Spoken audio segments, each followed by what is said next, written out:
transactions. And this is just continuing to grow, guys. Yeah, there's a really good chart. Again, if you look up Bitcoin Data Science HODL Waves, you'll be able to find the chart that I was referring to.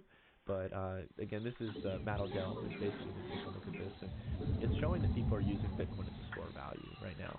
The most important use case for it is not so much peer-to-peer transaction.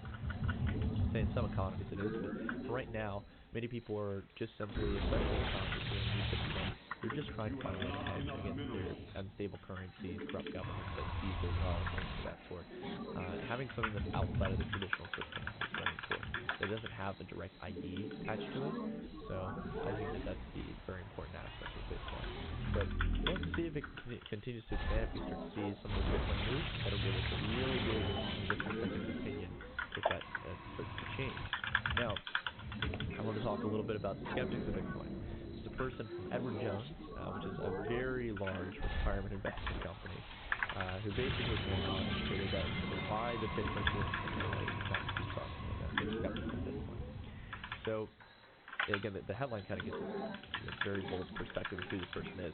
They say it's like a get out quick, a strategist at a $1 trillion fund from Edward Jones' fund. So she doesn't manage $1 trillion in funds.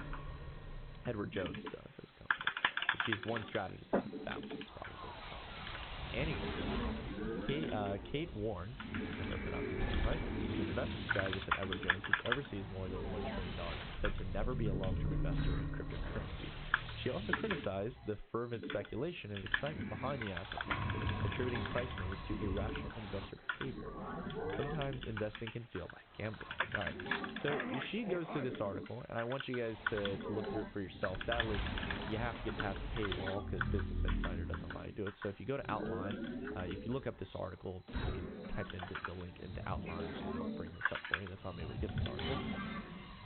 So generally what she talks about is, yet again, what I've heard many times, that Bitcoin is not only in a bubble, that it is solely based off of the great theory. And, we'll talk about how in other markets, for example, where this is simply gambling, that you should be, if you're really investing, you're investing in stocks, you're investing in properties, you're investing in gold, silver, things like more traditional financial assets. We'll see if I can get the quote here. This is, I think, the quote that I really got earlier. We don't like the specifics of Bitcoin, but we really think the price is moving around on speculation rather than something else. When you think about Bitcoin, you're looking to buy something that you hope to sell for more to somebody else who's more excited than you are. That's the essence of speculation. You know what? Yeah, guys, 100% agree with this. It's absolute speculation. In fact, when I went down the road the other day, and I was thinking about, one day I want to have family, I want to have, my home of my own. I was looking at a home, and I'm like, God, that house could really be worth something. And I could maybe even sell it to someone later down the road for a higher price who might appreciate it more than I do. Maybe at a time when housing prices are up further. But you know what? I didn't do it because it's speculation. There's also this really great company I found that just went public on the stock market. And it's producing a product that everyone's using. And it's actually, unlike other startups, producing profit. And it's really great. And I was thinking, maybe if I buy the stock, and then at a later date, like 5 years down the line, I don't know, as the product keeps growing, I sell it for higher. I could maybe buy now and make money. But I thought, you know what? That's speculation. I don't want to do that. Maybe gold and silver would be right?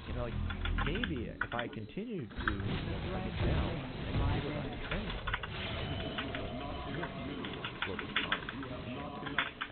No, can't do that. That would be speculation. You see where I'm going with this, guys?